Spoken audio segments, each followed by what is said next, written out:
O rio Uruguai, ele é formado basicamente pela junção do rio Pelotas e do rio Canoas. Você está no Geografia Tapizeira, aqui é o professor Josiel, e nós vamos falar hoje sobre o rio Pelotas, esse grande formador do rio Uruguai. Na última aula a gente estudou o rio Canoas. Pois bem, o rio Pelotas ele vai nascer nessa região aqui de Urubici, São Joaquim, numa região de relevo bastante acidentado, bastante íngreme, tem a pedra furada, é uma área muito bela.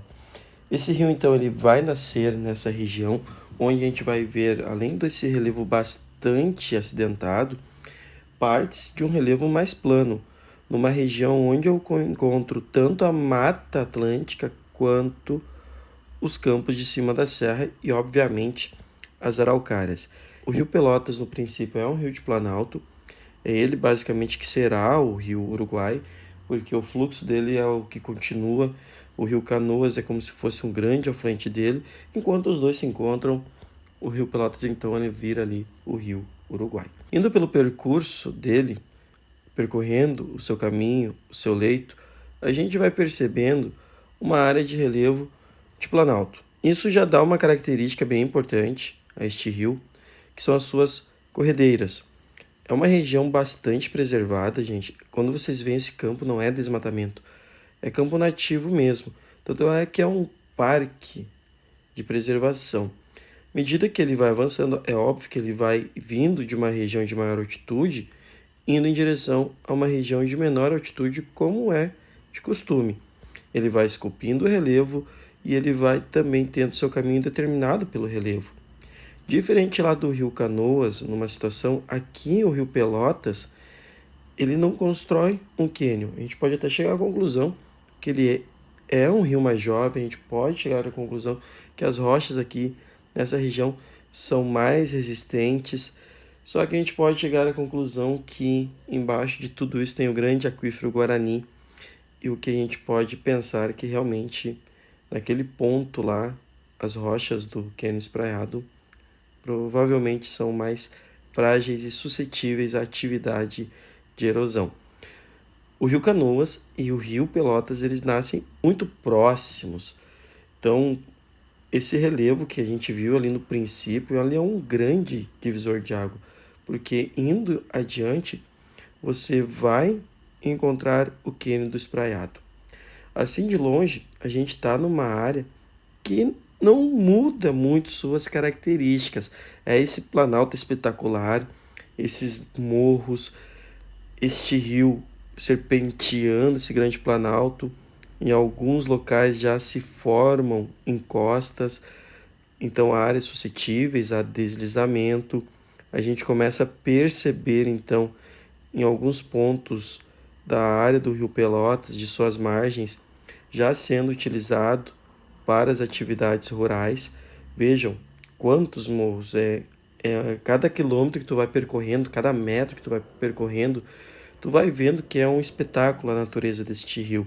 Ele vai serpenteando então e vai passando por uma área de planalto, criando vales, criando um relevo mais íngreme em algumas partes. Olha que espetáculo isso aqui, o rio ele vai literalmente esculpindo o relevo, ele quase se encontra. Olha essa grande curva. Então, se eu estou aqui em cima, eu vejo o rio Pelotas dos dois lados. E notem o quanto já vai ser utilizada a água deste rio. Notem que, em alguns pontos, suas margens já começam a serem bem ocupadas. Pois bem, aqui, pessoal, nesse ponto é de extrema importância. Por que é de extrema importância, se vocês observarem? Nessa área aqui, o rio Pelotas ele vai receber as águas de um dos seus milhares de afluentes, por exemplo, o rio Capivara. O que vai acontecer? A partir deste ponto aqui, o rio Pelotas ele vai estabelecer a divisa entre Santa Catarina e Rio Grande do Sul, como vocês podem ver aí. Então, a partir do momento que ele está nessa região, de um lado eu vou ter o Rio Grande do Sul, do outro lado eu vou ter Santa Catarina. Essa separação, para quem não sabe, ela é feita a partir de uma coisa chamada talveg. O talveg é a área mais profunda do rio, e é ali que será colocada a linha que divide os estados, que no caso determina o limite político, no caso do Rio Grande do Sul e de Santa Catarina. Olhem bem como é o relevo dessa região. Lá no fundo ainda tem o litoral. Notem que o Rio Pelotas ele vai realmente agora sim passando por uma área onde ele trabalhou mais. Como assim trabalhou mais? Onde eu tenho um desgaste maior do relevo. Devemos lembrar que à medida que o rio vai avançando no seu percurso, ele vai recebendo água de outros afluentes e assim vai aumentando seu volume. Se estiver numa área de relevo acidentado, íngreme, de grande altitude, quanto maior a altitude do rio, maior é o seu poder de destruição, de erosão. Quando a gente diz destruição, é o intemperismo que ele vai causando. Como ele transporta sedimentos, ele acaba então causando a erosão. Notem que nessa área que a gente percebe a pouca ocupação humana, quase inexistente. A gente consegue ver a presença humana porque tem estradas, tem descampados, tem a presença agrícola. Olha novamente a curva que o rio vai fazendo. Ele vai literalmente esculpindo o relevo. Ele vai serpenteando. Por isso a gente diz, essas curvas, esses meandros, a diferença é que é planalto. Então, nessas curvas aí, o que vai acontecer? Numa cheia, o rio não vai mudar de lugar, como é numa grande planície. E à medida que ele avança, repetindo, ele aumenta o seu nível de água porque ele vai recebendo cada vez mais afluentes. Então, ele vai formando aqui nessa parte espécies de garganta. Se tem essa espécie de garganta, é só vocês pensarem. Isso aqui era um grande planalto plano. O rio ele foi durante milhões de anos, então, fazendo seu trabalho e criando essa espécie de garganta. E é óbvio, gente, não vamos ser tão inocentes assim de pensar que essas águas não seriam usadas para gerar energia, tá? O rio Pelotas, por ele ser de planalto, ter força, a força tão necessária para a geração de energia elétrica que nós, seres humanos, tanto precisamos. Aqui mais um afluente chegando no rio Pelotas. Nota que não muda muito o cenário, tá? Não muda no sentido, é um rio que vai serpenteando o relevo, é um rio que tem encostas bastante preservadas até certo ponto, pouca ocupação humana. A ocupação humana que tem é destinada à questão rural. Ele vai recebendo seus afluentes, à medida que ele recebe seus afluentes, o seu nível vai se elevando. Ele também vai ser utilizado para a geração de energia, porque ele é um rio de planalto. A vegetação que lá na sua área de nascente predomina é de campo, tem Mata Atlântica, tem araucária. Aqui o que a gente vê basicamente ao longo do rio é a Mata Atlântica bem preservada, tá? Então é um rio gigantesco. Você vê aqui que algumas áreas ele acaba então se expandindo, saindo, indo para outros locais, espalhando suas águas. E depois de espalhar as suas águas, a gente tem que saber o motivo por que isso acontece, né? Porque tem hidrelétrica. Não é à toa que, do nada, quando a gente chega nessa região, a gente vê, nossa, como a água do rio se espalhou.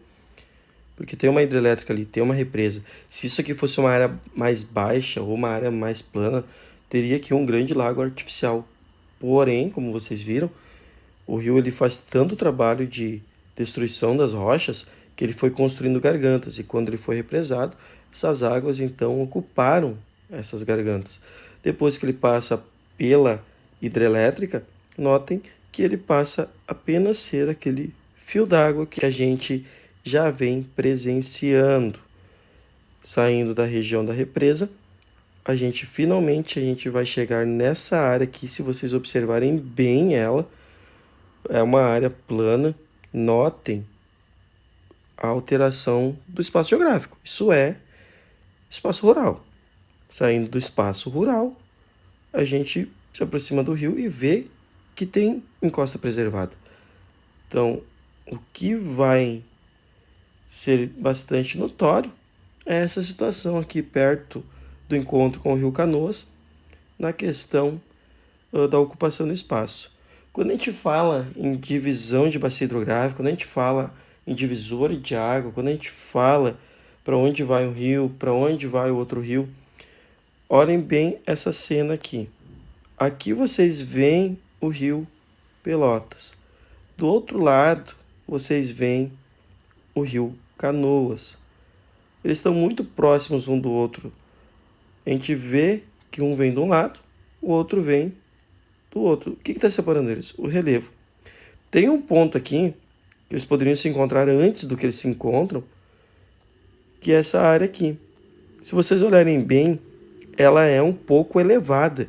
Então esse grande planalto bastante elevado, com essa grande queda abrupta aqui do Rio Pelotas, impede que ele encontre o Rio Canoas aqui nessa região. Agora, à medida que esse relevo ele vai diminuindo a altitude, nota que aqui ele já ficou mais baixo. À medida que ele vai diminuindo sua altitude, vai facilitar o encontro das águas. E nessa parte onde ele ficou mais baixo, você já tem aí mais ocupação rural. E finalmente, numa área onde o que vai acontecer se vocês olharem bem? O rio Canoas, olha só, ele iria reto, confere? Olha, ele ia retinho. Só que aqui ele encontrou uma barreira. E essa barreira fez ele rumar para o oeste. E quando ele rumou para o oeste, quem é que ele encontra? O rio Pelotas. E aqui está a confluência do rio Canoas com o rio Pelotas. Esse grande encontro da natureza, da geografia da região sul do Brasil. E a partir do momento que eu tenho esse encontro, além desse encontro ocorrer, eu tenho outros também, tem outros afluentes ainda chegando, finalmente surge o poderoso e magnífico Rio Uruguai, que a partir daqui ele vai ser marco divisório entre Santa Catarina e Rio Grande do Sul, entre Argentina e o Brasil, pelo Rio Grande do Sul. A partir daqui a nossa viagem continua com o Rio Uruguai, resultado da junção desses dois poderosos rios de beleza única, cada um tem a sua beleza, cada um tem a sua geografia, que é o Rio Canoas e que é o Rio Pelotas. Certo, galera? Se inscreve aí no Geografia Topzera, um forte abraço e até a próxima aula.